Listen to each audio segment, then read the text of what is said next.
Praise the Lord. Shorbu hiding at the Tagali. Ekoi Matam labor kibicta, Koi show Tagasi, complaint to Risi Maramdi, Koi, Pushing Matam say, Nusha say, Ayubi Savaninago. Adum Sagi, Sai Habagi Kenos, Adubo, Bible da, show you high having maturity. Matam labor kibicta, no Koi Tagalo, I show. Amen. Aduna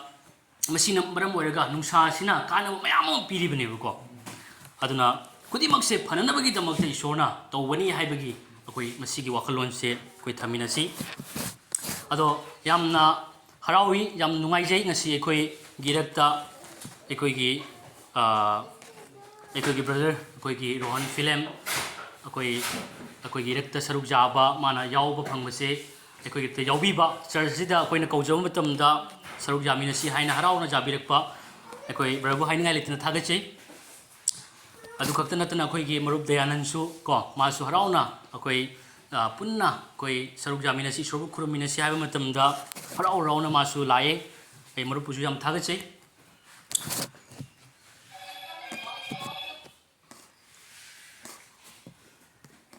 hoi akoi jaringai su ai akoi jik sarmon gi matam ni ai su jaringai tension na bai su tawni ko mayam khara khangmina si hai tai aduna ama bolesu koi aktang saboi taraga su ekoi gi punsida ekoi gi pangalna honghanba ngamoidaba koi pangalna onthokpa yaroidaba borgi masagoiba adugum laba blessing kaya ama phanggadabo oi taragadi ekoi ngahak khangbudusu ekoi kaimna tene khandoksiba ko aduna ishorgi borsina Shorgi wahi dagi shorgi wahi se koi na khangi mayani pan ba kabak thang dagi hena thawe aduna any aikoida bor haiba se any samasya aikogi irakta ujik lai boy bataraga su shorgi wahi asina hongdok pangami amen on thok pangami haiba sini aduna thaje bagal loina soidana ishona ngasigi opo osidagi ai soidana bor fangani haibagi expect asiga loina ngasigi expectation asiga asi thambaga loina koi magi wahi se koi tamina si ngasi ishorgi dharma chenbagi matang da koi jengmina gani ngasi jisu da thajakraba mi khudimak se old covenant ariba walep naba gi makha pondre new covenant christ gi e gi mapana koi no ji prabhu chakang pangthok matam da ngasi prabhu gi e du gi mapana semba anoba walep naba adugi makha da nasi ekoi se leikhrabaneba aduna ariba walep na bagi matamga anaw walep na bagi matam se asugi matik khenai haitayo aduna masigi difference ekoi khang mathau tai ariba walep na matam dana ko fela ariba walep na matam dana ngasi Moses ki law gi makha polaga nangna tawraga di bor phangani tawdraga di sirap lakani haibagi adugum laba law adugi makha polaga hingi leirami aduna ishorgi bor phangge hai taragadi ekoi wail la thangse ngak patai aduna ishorgi bor phangge hai taragadi wail la thang amak nga su jaroi ngak ka re taragadi punamak ngak patai aduna aikoina khanai wail la thangse tara khakta oiram bayai tara khakta ri tare na adubu wail la thangse chatruk ka ta ke sui 670 ne bo law se pra mapung phana ekoina masing thirapa matamda aduna Haiba Chatruka Tratrese, Mapung Pana, Nak Patay, Nasi, I know Logi Makata Legitari, Maduma Pung Pana, Napamatum and Borpangani, Amakatan to Ibataragadi, a quiz James chapter 2 give verse 10 the Queen of Paupangi, Paragadi Kangani, Nasi, Yatan Punamak Nakpataragasu, Amakatan Land Bataragadi, Punamak Arembani Hai. Amen. Aduna, Ariba Walim Naba, Daleba, Dugum Laba, Dugum Matam Dalema missing say, Makoi. Law aduna bind to bagi maramna ishorgi mafamda changsanba ishorgi mafamda kaujaba baba kaujaba ishorda aigi thamoida leiba aigi samasya sigi matangda prayer toning boi bataraga su madu yaba natio aduna ishorgi mafamda sange taragadi ngasi aikoi mapung phaba asengba miyama pap su tau tau doba ma oiba mathau taba haitai ari walem da bagi matamda aduna ariba walem na matamda leiba matamda mi kuding magse loina kari haini apha pundul lerami adu khakna tana ariba walem na bagi lyric se mang tak pan loisali haitai ko masigi matam masida leiba matamda khwaidagi best ꯑꯗꯨꯒꯨꯝꯂꯕ ꯏꯁꯣꯔꯒꯤꯗꯃꯛꯇ ꯀꯠꯊꯣꯛꯑꯦ ꯍꯥꯏꯔꯤꯕ debit ꯐꯥꯎꯕ fail ꯆꯥꯈꯤꯕ amen ꯑꯗꯨꯅ ꯂꯣꯅ ꯏꯁꯣꯔꯒꯤ ꯂꯣꯒꯤ ꯃꯇꯨꯡ ꯏꯟꯅ ꯃꯤꯁꯦ ꯋꯥꯌꯦꯜꯂꯛꯄ ꯃꯇꯝꯗꯗꯤ ꯃꯤ ꯈꯨꯗꯤꯡꯃꯛꯁꯦ ꯃꯄꯨꯡ ꯐꯥꯕ ꯀꯅꯥꯝ ꯂꯩꯇꯦ ꯑꯗꯨꯅ ꯔꯣꯃꯤꯌꯣ ꯆꯦꯞꯇꯔ 3ꯒꯤ ꯚꯔꯁ 23ꯗ ꯃꯤ ꯈꯨꯗꯤꯡꯃꯛꯁꯦ ꯂꯣꯏꯅ ꯄꯥꯞ ꯆꯦꯜꯂꯦ ꯍꯥꯏꯕꯅꯦꯕ ꯍꯥꯏꯕꯗꯤ ꯑꯩꯈꯣꯏꯒꯤ ꯊꯕꯛ ꯑꯃꯠꯇꯅ ꯑꯩꯈꯣꯏꯒꯤ ꯄꯥꯡꯒꯜ ꯑꯃꯠꯇꯅ ꯏꯁꯣꯔꯕꯨ ꯄꯦꯜꯍꯟꯕ ꯉꯝꯕꯒꯤ ꯀꯩꯗꯧꯅꯨꯡꯗ ꯉꯝꯗ꯭ꯔꯦ ꯍꯥꯏꯕꯁꯤꯅꯦꯕ ꯑꯗꯨꯅ ꯑꯗꯨꯒꯨꯝꯕ ꯃꯤꯑꯣꯏꯕꯒꯤ ꯄꯥꯡꯒꯜꯅ ꯏꯁꯣꯔꯒꯤ ꯕꯣꯔ ꯐꯪꯕ ꯉꯝꯗ꯭ꯔꯕ ꯃꯇꯝꯗ ꯉꯁꯤ ꯎꯄꯥꯏ ꯑꯃꯠꯇ ꯂꯩꯇ꯭ꯔꯀꯥꯟꯗꯅꯤ ꯉꯁꯤ ꯑꯩꯈꯣꯏꯗ ꯉꯁꯤ ꯄ꯭ꯔꯚꯨ ꯌꯤꯁꯨ ꯈ꯭ꯔꯤꯁꯇ ꯊꯥꯕꯤꯔꯛꯂꯦ ꯍꯥꯏꯔꯒ ꯉꯁꯤ ꯑꯩꯈꯣꯏꯒꯤꯗꯃꯛ ꯁꯤꯕꯤꯅꯅꯕ ꯂꯥꯛꯈꯤꯕꯗꯣ ꯑꯗꯨꯅ ꯑꯩꯈꯣꯏ ꯉꯁꯤ ꯑꯔꯤꯕ ꯋꯥꯂꯦꯝꯅꯕꯗꯨꯗꯒꯤ ꯉꯁꯤ ꯄ꯭ꯔꯚꯨ ꯌꯤꯁꯨ ꯈ꯭ꯔꯤꯁꯇ ꯂꯥꯛꯑꯀꯥꯟꯗ ꯃꯥꯅ ꯁꯦꯝꯕ ꯑꯅꯧꯕ ꯋꯥꯂꯦꯝꯅꯕꯁꯦ ꯃꯁꯤꯅ ꯑꯁꯨꯛꯀꯤ ꯃꯇꯤꯛ ꯐꯕ ꯑꯣꯏꯕ ꯍꯥꯏꯇꯥꯔꯦꯀꯣ ꯑꯗꯨꯅ ꯃꯁꯤ ꯑꯁꯨꯛꯀꯤ ꯃꯇꯤꯛ ꯐꯕ ꯑꯣꯏ ꯑꯩꯈꯣꯏꯅ ꯖꯤꯁꯨꯅ ꯂꯥꯛꯄ ꯃꯇꯝꯗ ꯉꯁꯤ ꯀꯌꯥꯒꯤ ꯃꯇꯤꯛ ꯉꯁꯤ ꯑꯅꯧꯕ ꯋꯥꯂꯦꯝꯅꯕꯁꯦ ꯐꯩ ꯍꯥꯏꯕ ꯃꯇꯝꯗ ꯑꯩꯈꯣꯏꯅ ꯏꯜꯂꯒ ꯕꯣꯔ ꯐꯪꯕ ꯉꯝꯃꯝꯗꯕ ꯄꯨꯟꯁꯤꯗꯣ ꯉꯁꯤ ꯃꯥꯒꯤ ꯊ꯭ꯔꯨꯗꯒꯤ ꯃꯥꯅ ꯇꯧꯕꯤꯈꯤꯕ ꯊꯕꯛ ꯑꯗꯨꯒꯤ ꯃꯄꯥꯟꯅ ꯑꯩꯈꯣꯏꯅ 마구 타즈바 미 쿠디막나 보르세 쿠딩막세 보르 쿠딩막 아이코이 쿠딩막기 마탁다 방법이 안 나버기다 막다 아두금러바 타버가도 마나 크로스 또 비크라이 타이버고 아두나 마기 크로스기 타버가도기 마카폴리 낭아이나 ngasi 보르 방법 분시 보르 방제바 이쇼르기 마랑가이바 블레싱 방법 야바 분시 마 잉게 타르가디 ngasi 칼바리 크로스기 타버가도 나자바타이 프라부기 타버가도 아이코이 나자바타이 마두다 디펜도 바타이 아멘 aduna Ephesians chapter 2 ki verse 8-9 da koi myam na su khangani thojal na thajaba khaki mapana kanbire masi na khoi degi nate mi kanam na jaw thok na ba ngasi na khoi thabak tagi nate ibungo ma ki thojal aduna ni haibase ma ek sing o phangyo amen aduna ari bo lem na matam dudi ngasi ai wo lem na ba matam da le matam dugi matung ni hingba adudi ngasi ai khoi aina afaba tawraga afaba phangani haibani ko reward haitai ari bolem nama matam gi keno sidi ai khoina afaba tawraga afaba phangani haibani adubu mapung phaba kanam di leiba nate adubu ano bolem na basidi nang ai gi haiba nang ai gi hona zaman se amta yaudreba totally ngasi ibungo maha ki thawjal adu da tangjiba punsi haitai aduna is now sing ngasi ai khoi gi punsi da ngasi masi aina hona badagini aina suwadagini aigi talent nani aina honabadagi sumaina chokhalakpani aigi talent dunani aina humang thongai aina kanna wakhibadunani hai taragadi snow sing madu langani ai khoida ngasi piriba matam piriba talent ai khoida leiriba ngasi leiriba khudima ai khoigi leijariba khudima se snow sing ishordagini hai amen ishorgi khudol ne hai ngasi ai khoida leiba khudima se ngasi aduna snow sing aigi haija singjabada aigi talent da aigi khang haibada aigi haibadu ai hairingai ai isada ngajari bani ai hairingai loda ngajari bani ai hairingai jisu gi cross adu da ngajade magi thawjal adu da ngajadri ba aduna ngasi thawjal gi makha pon khraba ikoi ngasi aigi talent aina tawbadagini aina dumai honabadagini hai taragadi ngasi thawjal adu da nahak leistri thawjal adu gi makha da nahak ngajadri haibasini amen aduna pugi punsi da lady ba aphaba khuding makse magi khudoli thawjal gi mapane pi khudoli aduna James chapter 1 gi verse 17 da su aphaba khuding makse pai shori mafam da gi lai ai kugi punsi da harau ba nungai ba chaukhat ba mahiyan ba ai gi hona ba da mai pak ba leiba taragadi mado aphaba khudol jisu gi pai shori mafam da gi ishor gi gift ni haitai amen aduna aigini haibad amata leite haitaiba Christ da lakhro matamda karigumba any hiram amata da hiram kaya da mahiyan ba any thabak amada mai pa ko iba targadi koina khangadabadi madu mana piba khudolni aduna ishorna bor piba matamda awa ana hapsin de haiba aduna ai kogi punjida aphabana thanba targadi madu ishorgi borne ji khangmina si ai koi awara pa leito mise boiribra madu ishorgi khudolni amen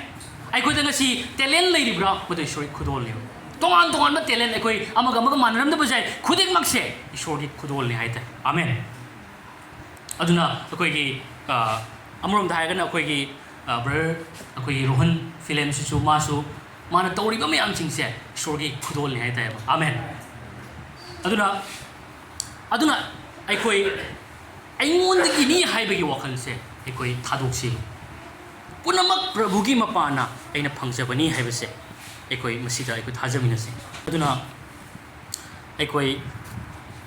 ꯍꯣꯠꯅꯖꯃꯟꯅ ꯑꯩꯈꯣꯏ ꯑꯔꯥꯟ ꯈꯨꯕꯝ ꯐꯪꯕ ꯅꯠꯇꯦ ꯍꯣꯠꯅꯖꯃꯟꯅ ꯉꯁꯤ ꯑꯩꯅ ꯈ꯭ꯔꯤꯁꯇꯗ ꯉꯁꯤ ꯂꯥꯛꯑꯒ ꯉꯁꯤ ꯑꯩꯅ ꯀꯟꯕꯤꯕ ꯐꯪꯉꯛꯏꯕ ꯈꯨꯗꯤꯡꯃꯛꯁꯦ ꯑꯩꯅ ꯏꯟꯕꯗꯒꯤ ꯅꯠꯇꯦ ꯃꯥꯒꯤ ꯈꯨꯗꯣꯜ ꯑꯣꯏꯅ ꯃꯥꯒꯤ ꯊꯧꯖꯥꯜꯅ ꯉꯁꯤ ꯑꯩꯈꯣꯏꯅ ꯐꯪꯖꯕꯅꯤ ꯑꯗꯨꯅ ꯃꯥꯒꯤ ꯊꯧꯖꯥꯜ ꯑꯁꯤ ꯑꯩꯈꯣꯏꯅ ꯍꯦꯟꯅ ꯈꯪꯂꯤꯉꯩ ꯄ꯭ꯔꯚꯨꯅ ꯑꯩꯈꯣꯏꯕꯨ ꯀꯌꯥꯒꯤ ꯃꯇꯤꯛ ꯅꯨꯡꯁꯤ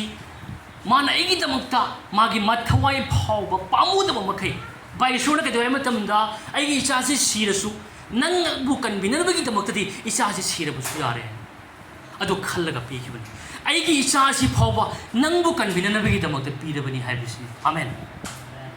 ꯌꯤꯁꯨꯅꯁꯨ ꯀ꯭ꯔꯣꯁꯇ ꯁꯤꯕ ꯃꯇꯝꯗ ꯃꯥ ꯁꯤꯗꯕ ꯌꯥꯏꯑꯕ ꯑꯩ ꯉꯝꯃꯔꯣꯏ ꯍꯥꯏꯇꯥꯔꯒꯗꯤ ꯃꯥꯒꯤ ꯈꯨꯠꯇ ꯂꯩꯌꯦꯕ ꯑꯩ ꯉꯝꯃꯔꯣꯏ ꯑꯗꯨꯕꯨ ꯌꯤꯁꯨꯅ ꯃꯥꯅ ꯅꯈꯣꯏꯒꯤꯗꯃꯛꯇꯗꯤ ꯑꯩ ꯁꯤꯕ ꯀꯤꯗꯦ ꯑꯩ ꯄꯥꯝꯖꯅ ꯅꯈꯣꯏꯒꯤꯗꯃꯛ ꯀ꯭ꯔꯣꯁꯇ ꯁꯤꯒꯅꯤ ꯍꯥꯏꯅ ꯃꯥꯁꯦ ꯍꯦꯛꯇ ꯃꯥꯅ ꯁꯤꯕ ꯃꯇꯝꯗ ꯃꯉꯣꯟꯗ ꯗ꯭ꯔꯈꯥ ꯃꯍꯤ ꯄꯤꯁꯜꯂꯤ ꯃꯥ ꯊꯛꯇꯦ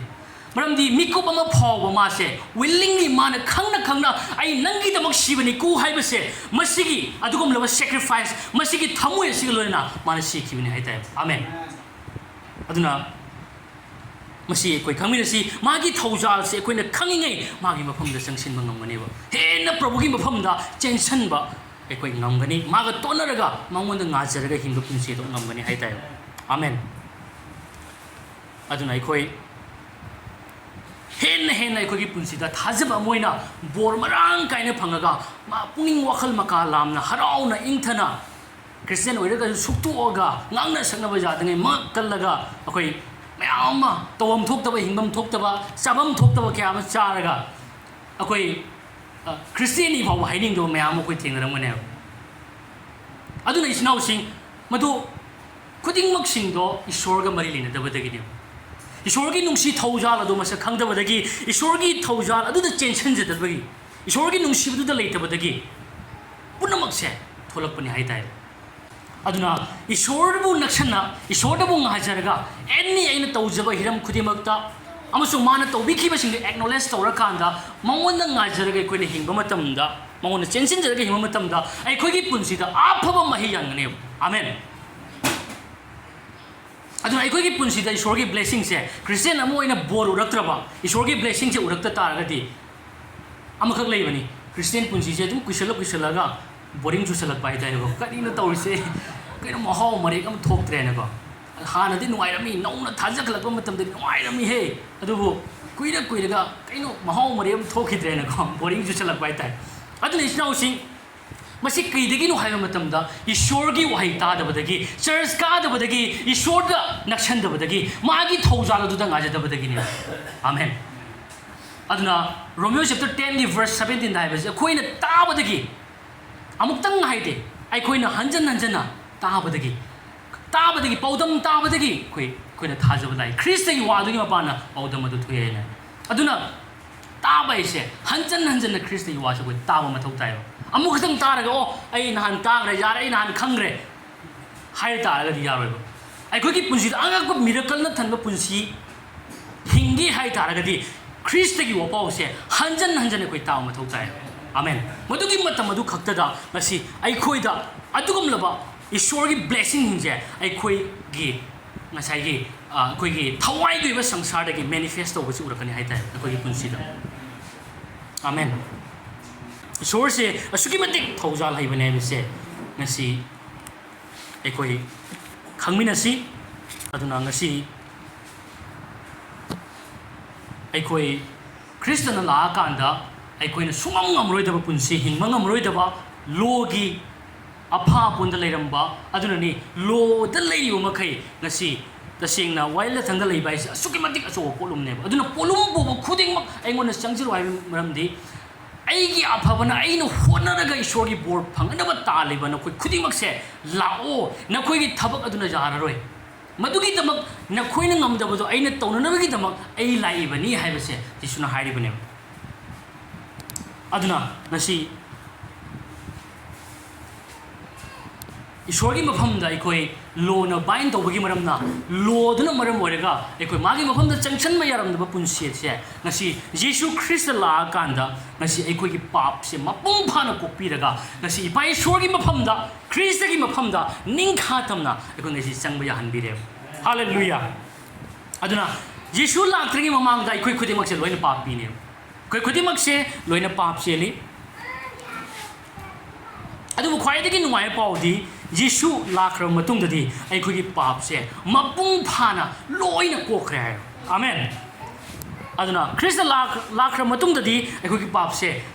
ꯃꯄꯨꯡ ꯐꯥꯅ ꯈꯖꯤꯛ ꯈꯔ ꯅꯠꯇꯦ ꯄꯥꯞ ꯄꯨꯝꯅꯃꯛ ꯀꯣꯛꯈ꯭ꯔꯦ ꯍꯥꯏꯕꯁꯦ ꯑꯩꯈꯣꯏ ꯀꯣꯂꯣꯁꯤꯌꯥ ꯄꯟꯗꯨꯞ 2ꯒꯤ 38ꯗ ꯑꯩꯈꯣꯏ ꯄꯥꯔꯒꯗꯤ ꯈꯪꯒꯅꯦꯕ ꯁꯨꯃꯥꯏꯅ ꯍꯥꯏ ꯅꯈꯣꯏꯒꯤ ꯄꯥꯞꯇ ꯑꯃꯁꯨꯡ ꯅꯈꯣꯏꯒꯤ ꯍꯛꯆꯥꯡꯒꯤ ꯎꯟ ꯀꯛꯇꯗꯨꯅ ꯅꯈꯣꯏꯅ ꯁꯤꯔꯝꯕ ꯃꯇꯝꯗ ꯅꯈꯣꯏꯒꯤ ꯄꯥꯞ ꯄꯨꯝꯅꯃꯛ ꯀꯣꯛꯄꯤꯗꯨꯅ ꯏꯁꯣꯔꯅ ꯅꯈꯣꯏꯕꯨ ꯈ꯭ꯔꯤꯁꯇꯒ ꯂꯣꯏꯅꯅ ꯍꯤꯡꯒꯠꯍꯟꯕꯤꯔꯦ ꯅꯈꯣꯏꯒꯤ ꯄꯥꯞ ꯄꯨꯝꯅꯃꯛ ꯍꯥꯏ ꯄꯥꯞ ꯈꯔ ꯈꯛ ꯍꯥꯏꯗꯤꯀꯣ ꯄꯥꯞ ꯄꯨꯝꯅꯃꯛ ꯍꯥꯏꯅ ꯁꯤꯒ ꯍꯥꯏꯌꯦꯕ ꯑꯩꯈꯣꯏꯒꯤ ꯄꯥꯞ ꯀꯣꯛꯄꯤꯔꯤꯁꯦ ꯀꯌꯥꯝꯅꯣ ꯍꯥꯏꯅ ꯍꯪꯕ ꯇꯥꯔꯒꯗꯤ ꯄꯥꯞꯁꯦ ꯄꯨꯝꯅꯃꯛꯅꯤꯕ ꯃꯁꯤ ꯑꯩꯈꯣꯏꯅ ꯈꯪꯃꯤꯟꯅꯕ ꯌꯥꯕꯁꯤꯗꯤ ꯀꯣꯛꯄꯤꯅꯅꯕꯒꯤꯗꯃꯛꯇ ꯁꯔꯨꯛ ꯑꯃ ꯐꯥꯎꯕ ꯂꯩꯍꯧꯗ꯭ꯔꯦꯕ ꯃꯄꯨꯡ ꯐꯥꯅ ꯏꯕꯨꯡꯉꯣꯅ ꯀꯠꯈꯤꯕ ꯃꯥꯒꯤ ꯃꯀꯠ ꯑꯗꯨꯅ ꯃꯇꯝ ꯄꯨꯝꯅꯃꯛꯀꯤ ꯑꯣꯏꯅ ꯑꯩꯈꯣꯏꯁꯦ ꯁꯦꯡꯍꯟꯕꯤꯔꯦꯕ ꯑꯃꯦꯟ ꯑꯗꯨꯅ ꯑꯩꯈꯣꯏ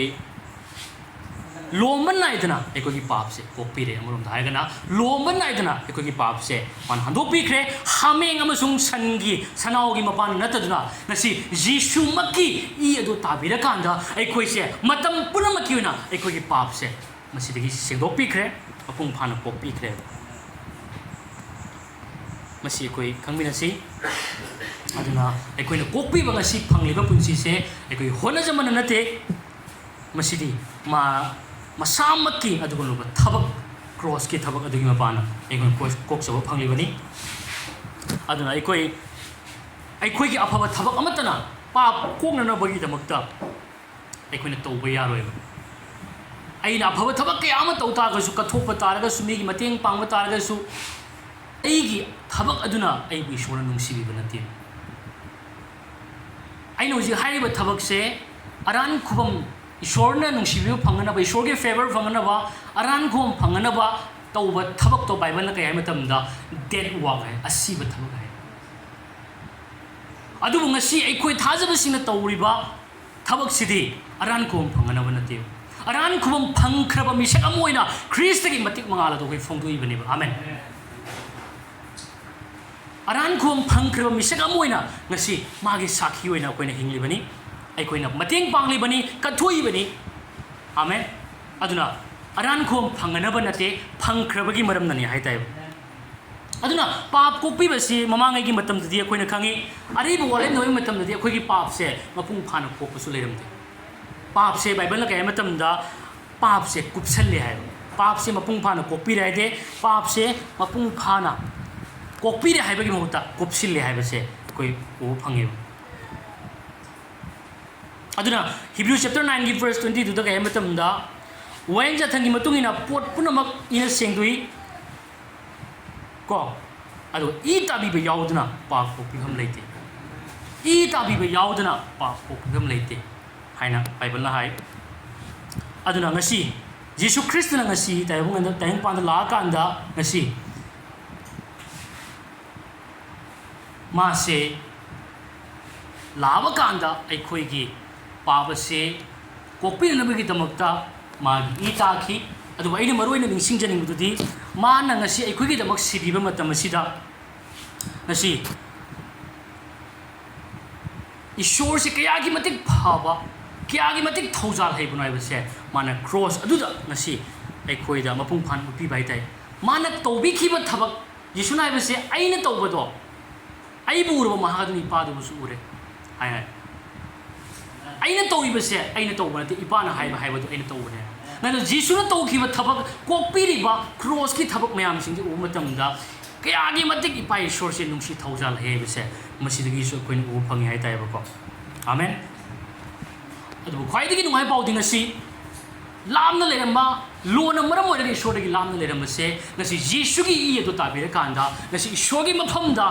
ꯆꯦꯟꯁꯤꯟꯖꯕ ꯅꯛꯁꯤꯟꯖꯕ ꯃꯥꯒꯤ ꯃꯐꯝꯗ ꯏꯆꯪ ꯊꯧꯅ ꯆꯪꯁꯤꯟꯖꯕ ꯌꯥꯍꯟꯕꯤꯔꯦ ꯍꯥꯏ ngasi worship tawba matam da su aina ngasai gi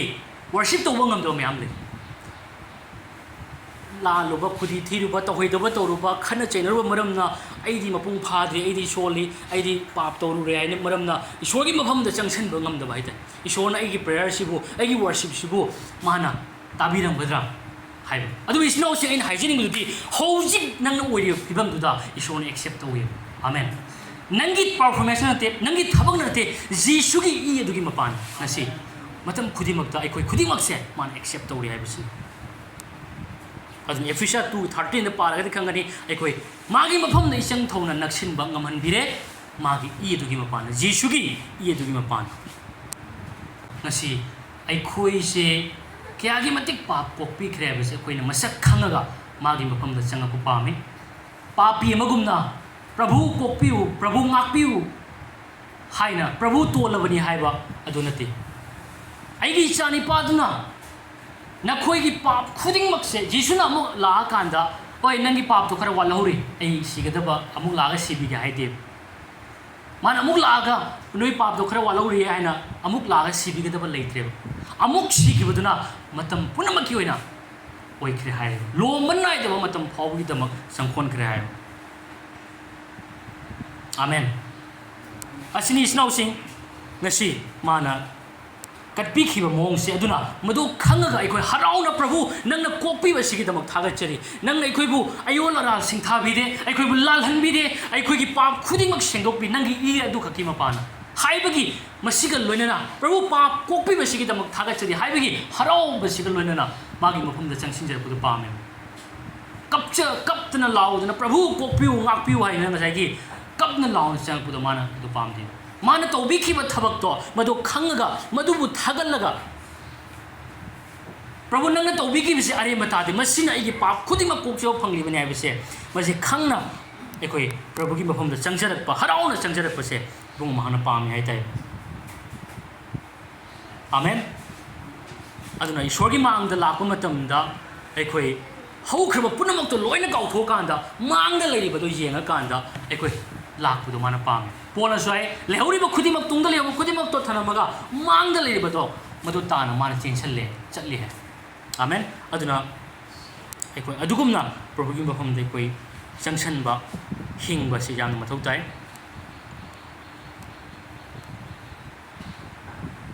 aduna ekoi pap koktri hai ba do ekoi pap koktri hai ba gi wakhalon se nasi ekoi de leiba taragadi ekoi punsida thajaba moi taragasu mafam marang nai na hinganeba pa mapung phana kokpi re hai baje khangdri ngai thajaba amoi taragasu magi punsi de chaukat pa leiro aduna pa kokpi ba punsi phang ba sinagi ngasi bor khudi mak si chelak bai tai masi khangdri ngai ekoi leibani thajaba moi re gasu bor se iphang phang de ne hai na ko bor se akoi bible hai bani pitat pataba masa gum na hai bani pitat pataba masa gum nari thambiro hai adu bai khoi gi punsi dana pitat pataba masa gum na ju dum hing bai tai adu mai na ngasai gi khoi gi punsi da ishor yauna ishor loina na khoi gi punsi se chokhat bam thong ba chokhat ta adu oi ba ta ga de ina hygienic du di ai khoi gi pap se kaya gi matik kokpi khre ba se akoi na khang da ba gi ne ai khoi gi pap khuding mak kokpi na ba gi dama jisuna sikhi bani aduna jisuna sidri mamang ri kokti hai bai kokti hai bai ishor da kokpi hai bai adubu jisuna sikhra matung da di khoi gi dama sibikhra matung da di akoi pap kokpi hai bai akoi mathau ta de prabhu pap kokpi bai gi dama thaga chari hai ga dam ne akoi amen maram de akoi na pap kokti hai na dum hai tar ga di pap kokpi na hai tar ga di prabhu nangi thabak dum mapung phadri ai na khara phan ge hai bai chamane ai prabhu nang thabak to mapung phaudre aduna haina haibaga cham anari ni snow sing aduna ekoi mana kat khiba makat che ekoi na khangmina bajaw du di asuki mating mapung phai mapung phabagi maramna ekoi gi pap khuding makki dam irat purna kalla matung da ipai shorgi jet thangmada ma phamna le aduna pham hai sigi thabak si kaino pham bai se loi bagi maram nani ari bo lem na badadi ma se lepi haire magi thabak se loi kham nai di adubo ngasi jisu na kat khiba makat asidi purhoi na di sei guding kat le पाप की इराद पोसे सही खुदिंग कली अदुसु मपुंग फादे पाप copy हाइदे पाप कुपसिले अदुना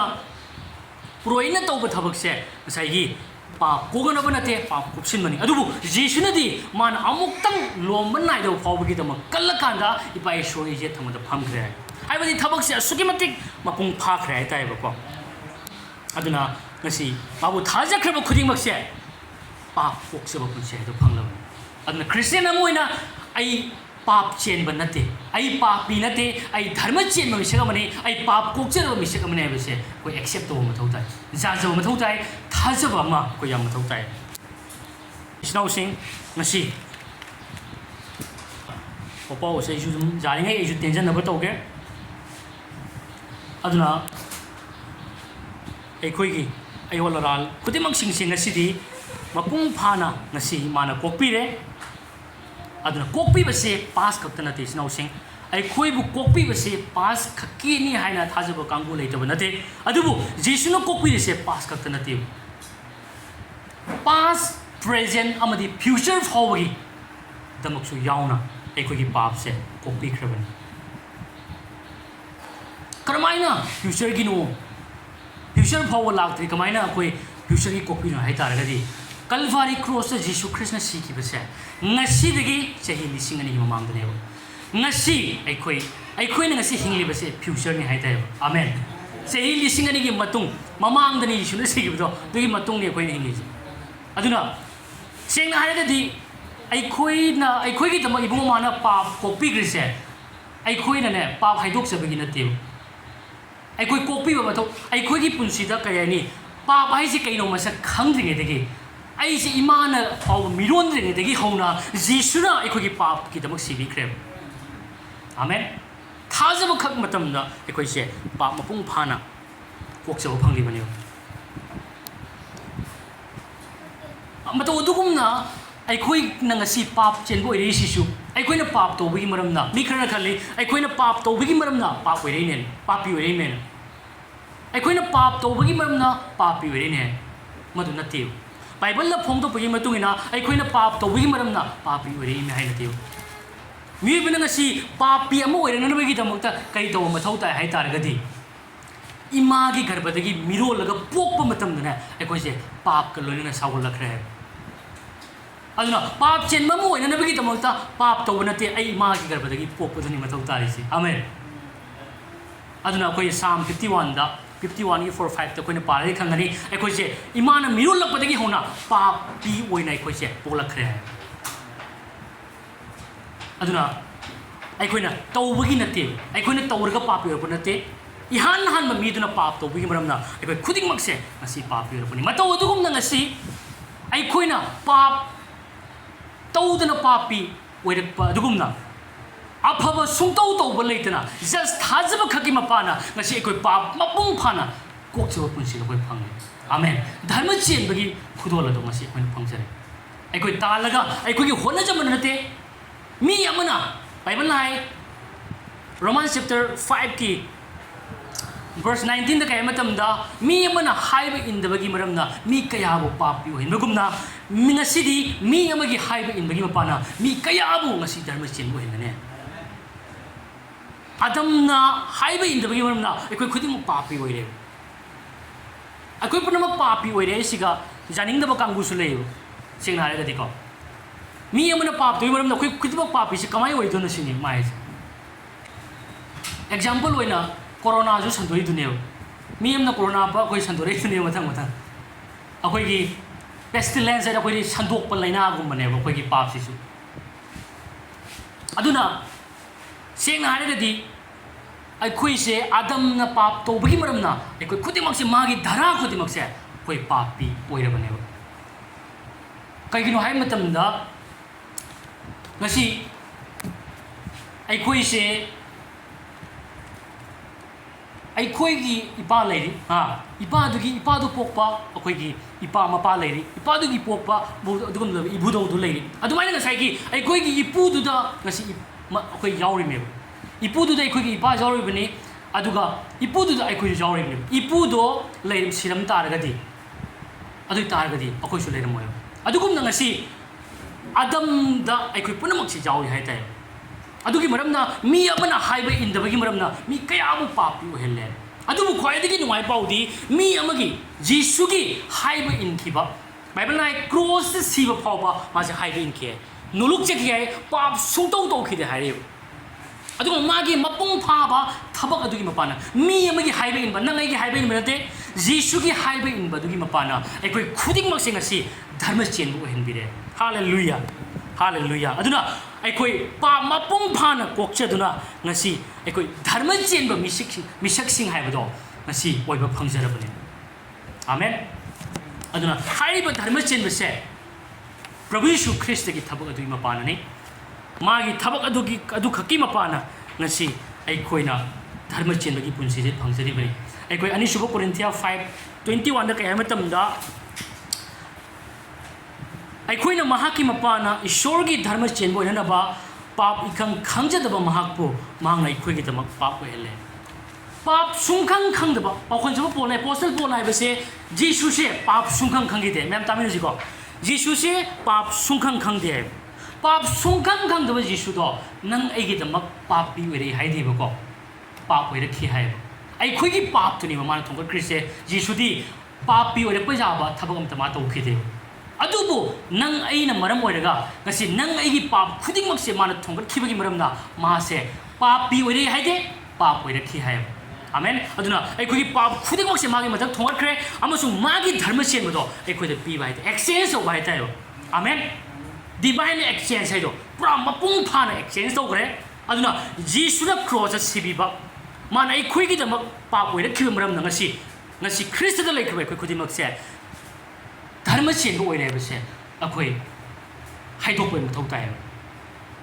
ꯖꯤꯁꯨꯒꯤ ꯃꯄꯥꯟꯗꯒꯤ ꯑꯩ ꯔꯥꯏꯆꯁꯅꯦꯁ ꯑꯃꯅꯤ ꯑꯩ ꯙꯔꯃ ꯆꯦꯟꯕ ꯃꯤꯁꯛ ꯑꯃꯅꯤ ꯑꯩꯁꯦ ꯑꯩꯈꯣꯏ ꯍꯥꯏꯗꯣꯛꯆꯕꯁꯦ ꯌꯥꯝꯅ ꯃꯊꯧ ꯇꯥꯏꯌꯦꯕ ꯈ꯭ꯔꯤꯁꯇꯤꯌꯟ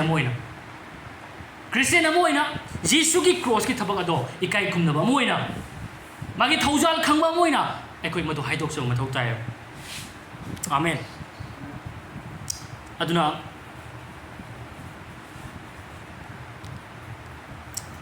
ꯍꯥꯏꯔꯤꯕ ꯙꯔꯃ ꯆꯦꯟꯕꯒꯤ ꯄꯨꯟꯁꯤꯁꯦ ꯍꯦꯛꯇ ꯑꯩꯈꯣꯏꯅ ꯐꯪꯉꯛꯄ ꯅꯠꯇꯦ 이점 점나 헥다 이코이다 세세 닮을 쯤으세는 비례뿐나티 아이는 일단 이제 그래 크로스 시고 파워바 하이나 하이 아두나 매튜 챕터 5 verse 7 다 까이 마tam다 예수나 이버세 아이나 웨일다 탕도 투가이 라꾸나티 투만 라꾸네 아두나 마세 마네 힝이 마tam시다 뽁바득이 하우나 마세 소기 웨일다 탕세 마뿡 파나 ngaki hai tai taibong pan bada wail na thang mapung phana ngakung am kana lege hai matam da christian amata christian singi marak ta kana lege hai matam da kanam leite jisu natana wail na thang mapung phana ngakung am taibong pan sin kanam leite aduna mana wail na thang ngaki ase hai na ma se yam laina ngaki banati ma se pap to bai aba athemba kaya amana magi punsi de question ke ꯀ꯭ꯔꯣꯁꯇ ꯌꯥꯟꯕ ꯃꯇꯝꯗ ꯐꯥꯎꯕ ꯅꯪꯅ ꯏꯁꯣꯔꯒꯤ ꯃꯆꯥꯅꯤ ꯐꯥꯎ ꯍꯥꯏꯇꯥꯔꯒꯗꯤ ꯀꯨꯝꯊꯔꯛꯎ ꯀꯥꯏ ꯍꯥꯏꯔꯤꯅꯦꯕ ꯍꯥꯏꯗꯤ ꯗꯨꯛꯌꯥꯝ ꯑꯉꯛꯄ ꯑꯁꯤꯕ ꯐꯥꯎꯕ ꯍꯤꯡꯍꯟꯈꯤꯕ ꯃꯍꯥꯛ ꯑꯗꯣ ꯃꯌꯥꯝꯅ ꯈꯪꯅꯔꯤꯕꯅꯦꯕ ꯑꯗꯨ ꯈꯪꯅ ꯅꯪꯅ ꯏꯁꯣꯔꯒꯤ ꯃꯆꯥ ꯑꯣꯏꯇꯥꯔꯒꯗꯤ ꯀꯨꯝꯊꯔꯛꯎ ꯍꯥꯏꯅ ꯌꯥꯝ ꯅꯥꯄꯜꯒ ꯂꯣꯏꯅꯅ ꯉꯛꯆꯥꯎ ꯊꯦꯡꯅ ꯑꯗꯨꯃꯥꯏꯅ ꯍꯥꯏꯔꯤꯕꯅꯤ ꯑꯗꯨꯕꯨ ꯌꯦꯁꯨꯅ ꯉꯝꯗꯕ ꯅꯠꯇꯦ ꯉꯝꯃꯤ ꯑꯗꯨꯕꯨ ꯅꯪ ꯑꯩꯕꯨ ꯀꯟꯕꯤꯅꯅꯕꯒꯤꯗꯃꯛ ꯅꯪ ꯑꯩꯅ ꯉꯝꯗꯕ ꯋꯥꯌꯦꯜꯗ ꯊꯪꯉꯁꯦ मान अखोगी महुत सिनबा लापगी मरमना नसी मा सीब फाव मा अथेंब कया अमा थेंगनब तारगसु पाप तोब याब कया अमा थेंगनब तारगसु मा पाप सुंतौ तौखिदे नंग एगी मरमगिदम हाइते आमेन अदुना नसी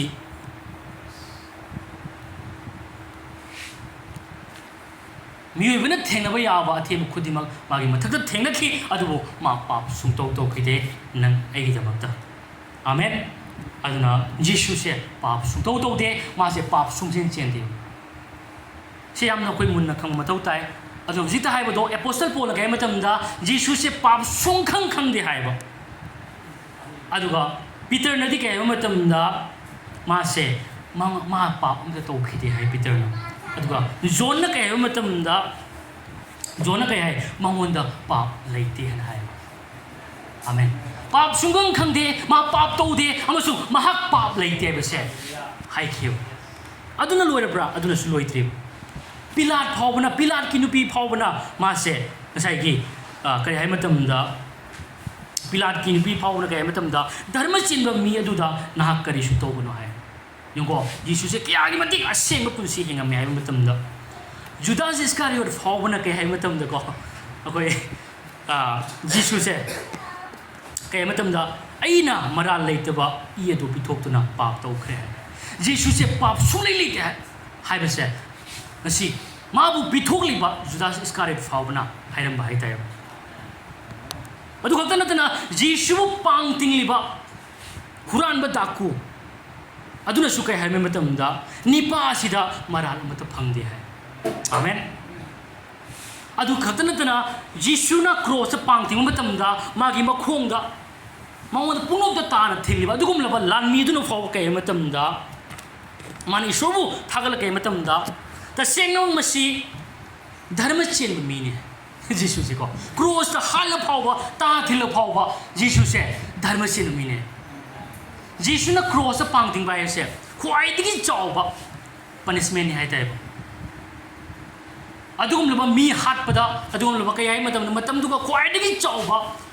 dandi phangba phongam thokpa mi adu khakta ne adugum da cross jale se adubu pap chung yau yau da Jisu do nang ai gi da kana gi da makta jan khino amen nang ai gi da makta ni nang ai na dharma chen go ne ba gi da makta pap chung khang da ba pap chung tau da ba pap kai no khang gi da ba ma aduna nang ai gi da ma pap oi rakhi bane amen hallelujah aduna sei chatre ki mamang da aijia hayo mai chou du no phawba Jisu ki maram da hairam ne ma se dharma chen mani hai bai matang da kai hai matam da mahakna hingsa to khide yong sei chatre ki mamang da prophesy to khreba mahak hingsa to khide adumaina ngasi Herod nasu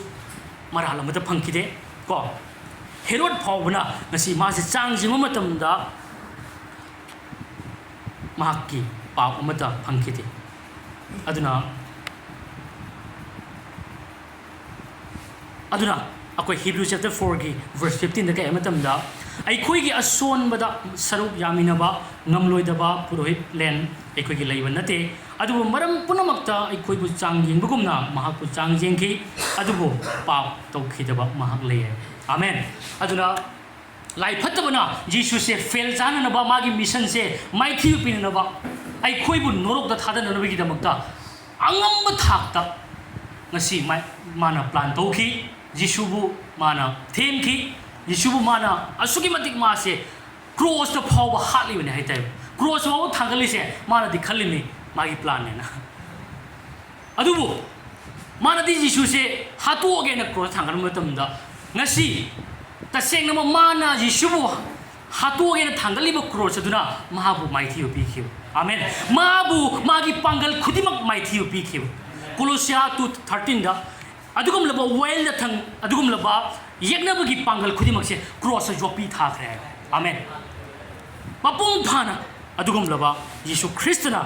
adugum laba mai thiu pi khre aduna ngasi adugum na Jesu na cross ta kham theng na wa ba makai awa na athem ba kaya ma adugum laba angak pa phangba mong da temptation mayam sing kham theng ba wa ba kaya theng ra kan da madu punamak tu lan tho kan da nang ai bu dharma chin ba nang ai bu shori bor phangjana ba nang ai na aran gom phangana ba mana cross ta kalvari siba phaw ba ma ai khoi da ma hai bin ke ba maral amata pa amata to khide ba man amen hallelujah adugum laba adugum na mana tawra kan da ngasi hairiba dharma chen ba se porakhi bani hai ta hairiba dharma chen ba se nang ai gi da ma nang ai gi da ma isnau sing mana pubi rakhi ba khudol mamal yam ba khudol ni masigi dharma chen ba si yaudna ai koi ishwar gi bor ma ta phang ba jar masigi dharma chen ba se ai koi na phang ba leitana ai koi mai pang na tai bang pan ru ngam laga amum ba gi pangal gi mathak ta pa laga hing mangam moi amen masida sakti lei masida pangal lei masi langam phirala duni amen ai dharma chen mane bi khang gi hing ma tam de any addiction oi sano madu de gi ning kha ta ma phangane sei trauma chup na cigarette addiction ni waram se adu ai Yesu ki ma pan gi ai dharma chen mane se ai toina lau thok chakhi ꯑꯗꯨꯒꯤ ꯃꯇꯨꯡꯗꯒꯤ ꯑꯩ ꯌꯥꯝ ꯂꯥꯏꯅ ꯉꯁꯤ ꯁꯤꯒꯔꯦꯠꯁꯦ ꯂꯥꯏꯅ ꯊꯥꯗꯣꯛꯄ ꯉꯝꯈꯤꯕ ꯑꯃꯨꯛ ꯍꯟꯅ ꯉꯁꯤ ꯁꯤꯒꯔꯦꯠꯀꯤ ꯈꯧꯔꯥꯡꯕ ꯂꯩꯈꯤꯗꯦ ꯆꯍꯤ 35 ꯏꯆꯤꯟꯅꯥꯎꯁꯤ ꯏꯆꯝ ꯆꯝꯕ ꯅꯠꯇꯦꯕ ꯍꯧꯖꯤꯛ ꯀꯥꯎꯈ꯭ꯔꯦ ꯁꯤꯒꯔꯦꯠ ꯍꯥꯏꯕꯗꯣ ꯀꯥꯎꯈ꯭ꯔꯦ ꯑꯩ ꯖꯤꯁꯨꯒꯤ ꯃꯄꯥꯟꯗꯒꯤ ꯙꯔꯃ ꯆꯦꯟꯕꯅꯤ ꯍꯥꯏꯕꯁꯦ ꯑꯩꯈꯣꯏꯅ ꯅꯤꯡꯁꯤꯡꯖꯕ ꯂꯥꯎꯊꯣꯛꯆꯕ ꯃꯇꯝꯗ ꯑꯁꯨꯛꯀꯤ ꯃꯇꯤꯛ ꯁꯛꯇꯤ ꯂꯩ ꯑꯗꯨꯅ ꯑꯩꯈꯣꯏ ꯄꯥꯄꯤ ꯅꯠꯇ꯭ꯔꯦ ꯏꯆꯤꯟꯅꯥꯎꯁꯤ ꯑꯩꯈꯣꯏ ꯄꯥꯞ ꯀꯣꯛꯅꯕꯒꯤꯗꯃꯛꯇ ꯄ꯭ꯔꯚꯨꯗ ꯀꯞꯆꯕ ꯊꯔꯣ ꯃꯔꯣ ꯑꯣꯟꯕꯒꯤ ꯃꯊꯧ ꯇꯥꯗ꯭ꯔꯦ ꯑꯩꯈꯣꯏ ꯄ꯭ꯔꯚꯨ ꯅꯪꯅ ꯇꯧꯕꯤꯈꯤꯕ ꯑꯉꯛꯄ ꯐꯪꯕ ꯃꯈꯩ ꯈꯝ ꯊꯦꯡꯅ ꯅꯪꯅ ꯀ꯭ꯔꯣꯁꯇ ꯁꯤꯕ ꯐꯥꯎꯕ ꯅꯪꯅ ꯍꯥꯏꯕ ꯏꯟꯈꯤꯕꯗꯨꯒꯤ ꯃꯔꯝꯅ ꯉꯁꯤ ꯀꯔꯤ ꯍꯥꯏ ꯑꯩꯈꯣꯏꯅ ꯙꯔꯃ ꯆꯦꯟꯕ ꯑꯣꯏꯔꯛꯅꯕꯒꯤꯗꯃꯛ ꯄꯥꯞ ꯁꯨꯡꯈꯪ ꯈꯪꯗꯕ ꯏꯕꯨꯡꯉꯣꯗꯣ ꯑꯩꯈꯣꯏꯒꯤ ꯍꯨꯠꯇ ꯄꯥꯞ ꯑꯣꯏꯔꯛꯈ꯭ꯔꯦ ꯑꯩꯈꯣꯏꯅ ꯙꯔꯃ ꯆꯦꯟꯕ ꯑꯣꯏꯔꯛꯅꯕꯒꯤꯗꯃꯛ ꯑꯥꯃꯦꯟ ꯃꯁꯤꯒꯤ ꯏꯆꯤꯟꯅꯥꯎꯁꯤꯡ ꯑꯗꯨꯅ ꯑꯩꯈꯣꯏꯗ ꯉꯁꯤ ꯙꯔꯃ ꯆꯦꯟꯕꯁꯦ ꯃꯥꯅ ꯈꯨꯗꯣꯜ ꯑꯣꯏꯅ ꯄꯤꯔꯤ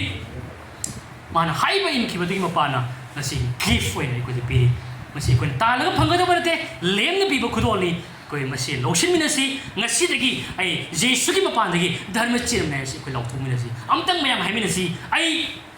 ꯖꯤꯁꯨꯒꯤ ꯃꯄꯥꯟꯗꯒꯤ ꯙꯔꯃ ꯆꯦꯟꯕ ꯃꯤꯁꯛ ꯑꯃꯅꯤ ꯑꯥꯃꯦꯟ